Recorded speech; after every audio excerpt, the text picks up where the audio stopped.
Hey, it's NPR's Book of the Day. I'm Andrew Limbong.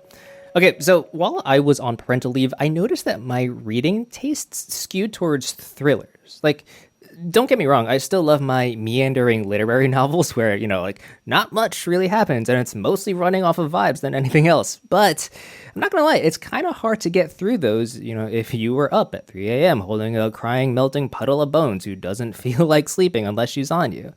So today on the pod, we're featuring two thrillers that I read on leave. In a bit, we'll hear from Joe Ide, who's just come out with the latest book in his IQ thriller series. But first, a thriller that takes place in the dark and seedy world of publishing. R.F. Kuang's novel Yellowface, which has become one of the big books of the summer. And in this interview with NPR's Mary Louise Kelly, Kuang cops to being scared of success, turning her into one of her unlikable characters. The new novel, Yellowface, is about a thief, namely June Hayward, a writer, not a particularly successful writer. The other key character is Athena Liu, a spectacularly successful writer. Now, these two went to Yale together. They are friends, kinda, until Athena dies by choking on a pancake with June watching, and with the manuscript of her next book, a masterpiece that no one, not even her editor, has seen yet, typed and neatly stacked in the next room. Well, the author of Yellowface is R.F. Kuang, and I want to say welcome to All Things Considered. Thanks so much for having me. So in a nutshell, what happens next? Well, June decides to steal Athena's unpublished manuscript and pass it off as her own, all the while passing herself off as Chinese American when she's not. And then we get into a roller coaster of all the absurdities about publishing, all the scandals, all the lies people tell, and the online pile-ons that happens when people are found to be guilty of wrongdoing. You nodded to something there that she tries to pass herself off as Chinese American. She changes her name, which was June Hayward. She publishes the book as Juniper Song, which could, maybe be Asian. She gets this new author glamour shot where she looks really tan, like maybe racially ambiguous. Does she know what she's doing? She's extremely aware of what she's doing, and she's doing it deliberately. I think there is this strange myth that diversity is what's selling, and that in order to get opportunities, especially in hyper-competitive industries like publishing, you have to get your way through the door by pretending to be an ethnic identity that you don't have. Now, where this myth came from is puzzling to me because we know from industry reports every year it's still overwhelmingly in your advantage to be white in publishing. But we see over and over again white writers adopting monikers that make them sound Asian or make them sound non-white or have different backgrounds. That makes me wonder, what is it about a different racial identity that can be commodified and turned into something that makes you exotic and special and marketable? She has, by the time the book is published, rewritten significant portions of it, created wholly original new portions of it. She's done the research. She's added so much she starts to forget which words actually she wrote and which words were originally Athena's. On a certain level, is she the author, or does she deserve at least co-billing? June feels strongly that she should be able to publish this book under her own name because she's the one who got it into publication shape. And on some level, she's right. The original manuscript was messy. It was incomplete. So the final product isn't Athena's alone. It would have been fair for them to share credit. June isn't being completely delusional when she thinks the final product is something that she gets to claim.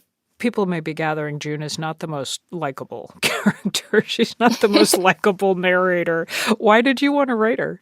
I love writing unlikable narrators, but the trick here is it's much more fun to follow a character that does have a sympathetic background, that does think reasonable thoughts about half the time, because then you're compelled to follow their logic to the horrible decisions they are making. I'm also thinking a lot about a very common voice in female led psychological thrillers, because I always really love reading widely around the genre that I'm trying to make an intervention in. And I noticed there's this voice that comes up over and over again, and it's a very nasty, condescending protagonist that you see repeated across works. And I'm thinking of protagonists like the main character of Gone Girl, the main character of The Girl in the Window.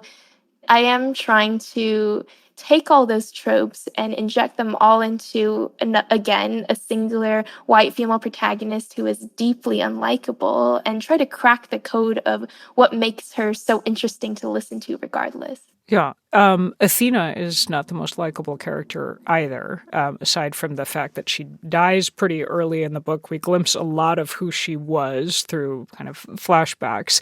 I saw where you said she's your worst nightmare, that she's all the things you hope will never be true of yourself. How so? Athena's kind of a brat. She's also a terrible friend. I really wanted to subvert the idea of a perfect, innocent victim. I wanted to turn the question around and ask, can we talk about appropriation and stealing stories when we remove it from the question of race? And Athena has done quite a lot of stealing each other's stories. She did something very cruel to June when they were undergrads that really has no ethical excuse.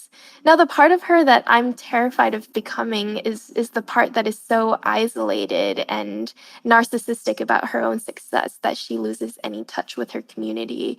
Almost every other Asian American character in the novel does not have very nice things to say about Athena either. And It's because she had this Cinderella story of overnight celebrity, and it's messed with her head a bit. And she's used to being the only Asian American in the room. She's used to being the special token, and she views anyone else as a threat. She doesn't want to be a supportive member of her own community. And that's horrifying to me. I hope that never becomes true of me. The sly, winked at, never quite said out loud joke here is you have written a novel about a white woman who writes about Chinese people and gets slammed for cultural appropriation. It does not escape my notice that you are an Asian woman who is writing a main character who is white. Were you deliberately stirring the pot, like trying to invert all the questions about appropriation and racism and who gets to write which stories? Oh, yeah. I think it's hilarious that all of our assumptions about who gets to do cultural appropriation or when something counts as cultural appropriation kind of go away when you invert who is of what identity. And I think that a lot of our standards about cultural appropriation, our language about don't write outside of your own lane, you can only write about this experience if you've had that experience, I don't think they make a lot of sense. I think they're actually quite limiting and harmful and backfire more often on marginalized writers than they push forward conversations about widening opportunities. You would see Asian American writers being told that you can't write anything except about immigrant trauma or the difficulties of being Asian American in the US. And I think that's anathema to what fiction should be. I think fiction should be about imagining outside our own perspectives, stepping into other people's shoes and empathizing with the other. So I really don't love arguments that reduce people to their identities or set strict permissions of what you can and can't write about. And I'm playing with that argument by doing the exact thing that June is accused of, writing about an experience that isn't hers. We've been speaking with R.F. Kuang. Her new novel is Yellowface. Thank you. Thank you so much for having me. This was a delight.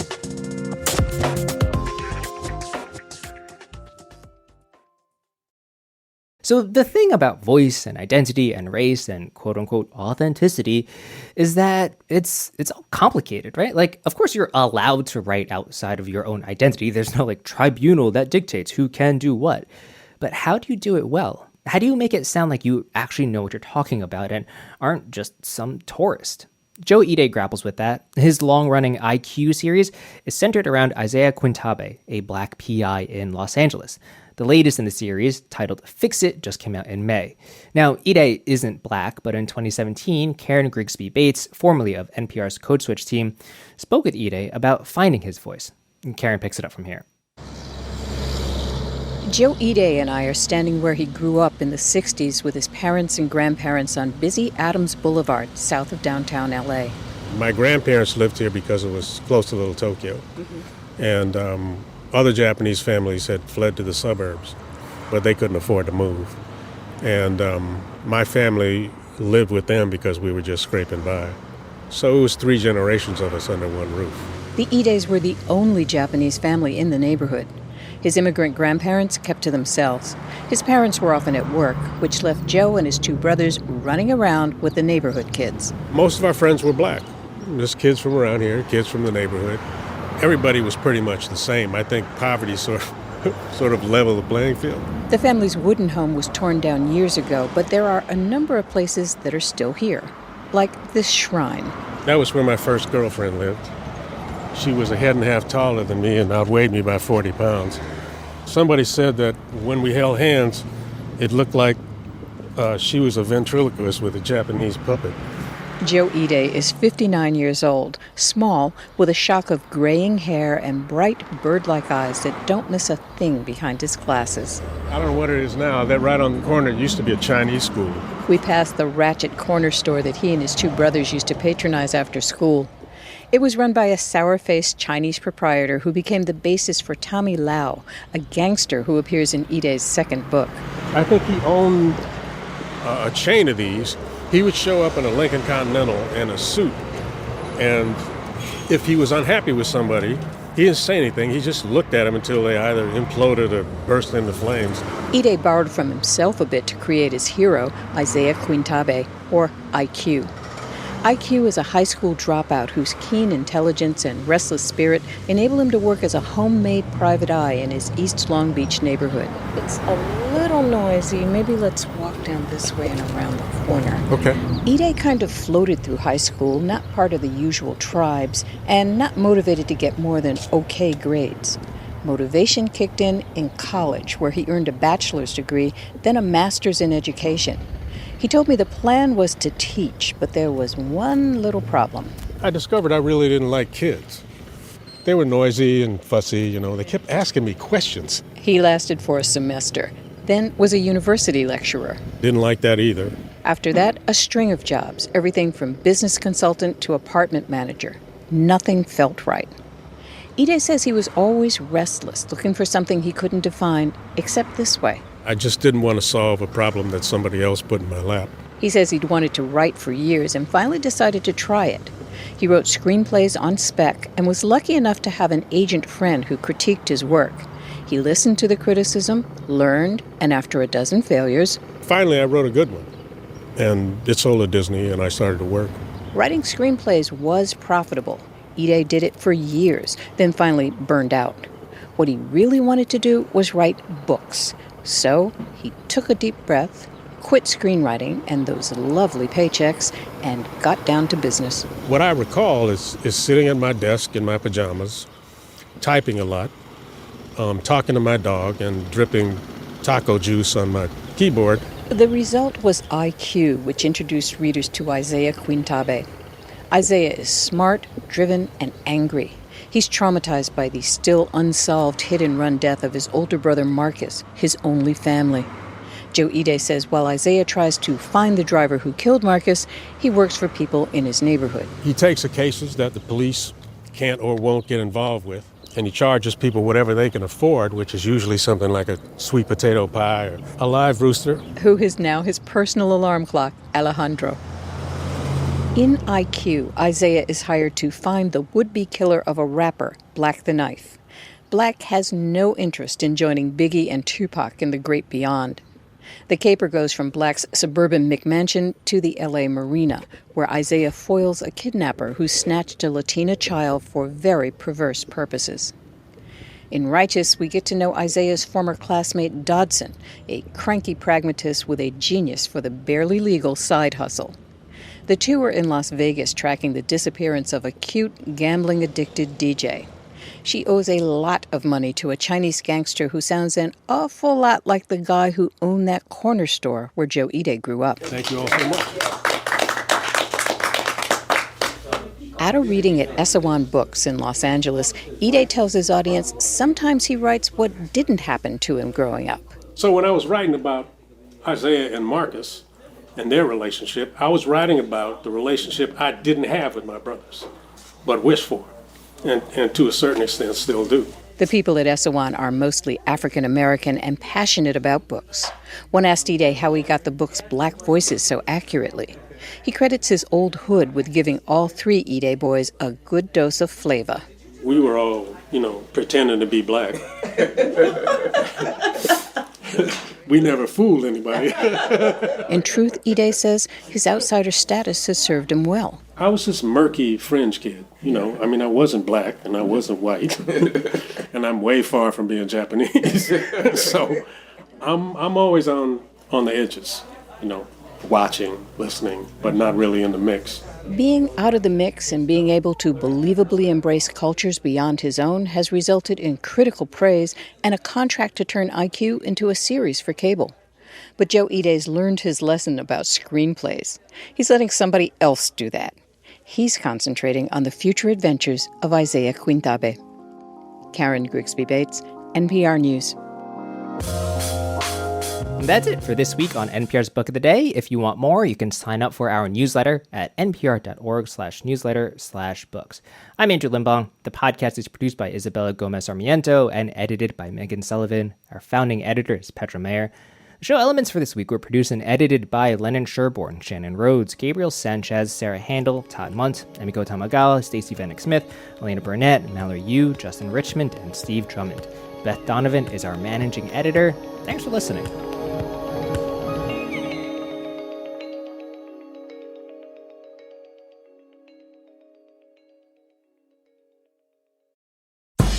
Want to learn how to be a master of business without going back to school? This summer, enroll in the Planet Money Podcast MBA. Enjoy classic Planet Money stories about the fundamentals of business, and then we'll break down the concepts, whether you want to start your own side hustle or just survive in your job. A little business know-how will make you richer, at least in knowledge. Every Wednesday till Labor Day on Planet Money from NPR.